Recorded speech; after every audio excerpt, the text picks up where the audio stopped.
Okay, today we're back with Butterfly and we're doing her update. She has talked to me about Charles and Chrissy. Chrissy was hurt. That's why she is not, they are not around. We will be looking for them. But other than that, Butterfly, how has everything been lately? Okay. Of course, cold with the winter setting in. Some days are better, like today where it's a little overcast and stuff, but it's not too bad. But then there's been some really hard nights and stuff where it's been really cold. How long have you been out here? On and off since 2016, really. I was off the streets in 17 and 18 taking care of my grandfather, and then when he passed, I was off for a while. Came back out in 19, was out for almost a year, and then went back on the streets March 15th of this year. Okay. How was your childhood growing up? You were telling me. Actually, really, really good. I was raised in Hilliard. I actually then raised my kids in Hilliard as well. I'm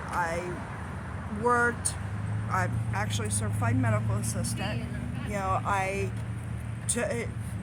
did all kinds of things, had a house out there, everything. 2010 or 2009, my mom passed away, and pretty much after that, things started going downhill. Things started going downhill for you? Yeah. Have you ever thought about reaching out for help? I have, and kind of a toss-up. It's something I've got to, do, and I'm kind of right now trying to investigate different avenues of help to see what I can do to get off the streets permanently. Netcare no longer accepts walk-ins.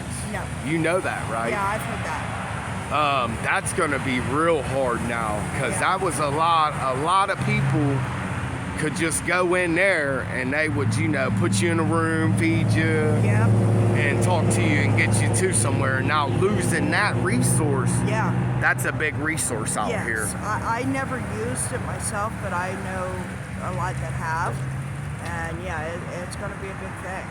But there is a lot of other places that have been opening up that, kind of, I don't know about the housing, but, I know there's a lot of these different, I don't want to say rehabs, but, different places that will help people get clean and then, kind of guide them into the resources they need.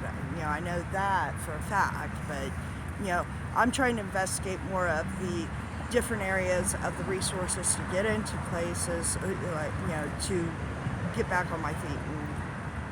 Now, I know your son was out here with you for a couple weeks. Yes. Have you seen him since he's been off the streets? No. No? Have you talked to him at all? Yes, I've talked to him. He's staying with my daughter, his sister, so I've talked to them a couple times, but they're out east, and it just makes it difficult to get out there because, a lot of times I'm out here trying to make money just to survive. Right. Have you ever thought about maybe going and living with them? No. My daughter did want me to come stay with her in June, and I thought about it, but me and my daughter, we get along great at times, but then we butt heads at times because she's basically a mini-me. Okay. And I don't want to ruin our relationship by going and staying there. So that's why I chose not to. It wasn't anything against her, any problems that we had. It was just not wanting a problem to arise and it ruining our relationship in the end. Now with winter, you were telling me it's a lot harder for you than summertime. Yes. Especially being a single woman out here. Winterizing the tent, trying to do everything myself makes it really, really difficult. And to get the things needed to winterize the tent, it makes it hard. Now, I know I got a good thing we can do. Now, these scam artists out here Mm-hmm. dressed up in these jackets. Tell me more about what these people are doing right here. Okay, for the last Try to stand in there. year, these people have been coming out here, and they've held buckets that say "Help Feed the Homeless." They've Got jackets Yeah. and nice big old stockings like they're... Yeah, the stocking thing's new this time, but they have actually on the buckets it has said "Help Feed the Homeless." Right. Somebody I know pulled up on them and asked them, where they were based out of. They said like West Virginia or Kentucky, someplace completely out of state. Then somebody else pulled up on them. Now, mind you, it says "Help Feed the Homeless," and asked them what they were collecting for. Oh, we're collecting for the retarded kids. Well, if you're collecting for kids with Special disabilities, needs. yeah, you're not going to say retarded. Right. So, and even the one that asked where they were based out of asked them, why aren't you helping the people that you're taking up the area where they stand Right. to get money? Oh, we did, and they don't want the help. Here, Well, let's walk over here and show what we're talking about. These guys out here, they got they got these bright jackets, and they're walking part of a foundation, Yeah. but they're not. But so, this one over here, he's a okay. good person. He's okay over here, but these guys over here acting like they're doing it for a foundation, and they're really out here doing it for themselves, and they're using a charity to get it off and get money. So if you see these guys standing out there, don't give them nothing. It's all bullshit.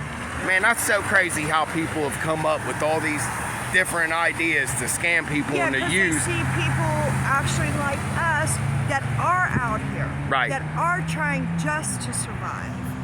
And if you have a bucket that says "Help Feed the Homeless" or anything, they're gonna give to them versus us, because the common stereotype is somebody out here holding a sign is out here because they're on drugs, blah blah blah blah blah. Right. And that's not always true. There's a lot of us that are out here and they're not on drugs. It's just a means of survival. All right. Well, Butterfly, I'm gonna go. It's getting kind of cold. I just got this hoodie on. Thank you for your time and talking to me. No problem. I appreciate it. I'll come back here in a few months when it gets nice and we're doing another one. Okay, sounds good. Thank you. Thanks.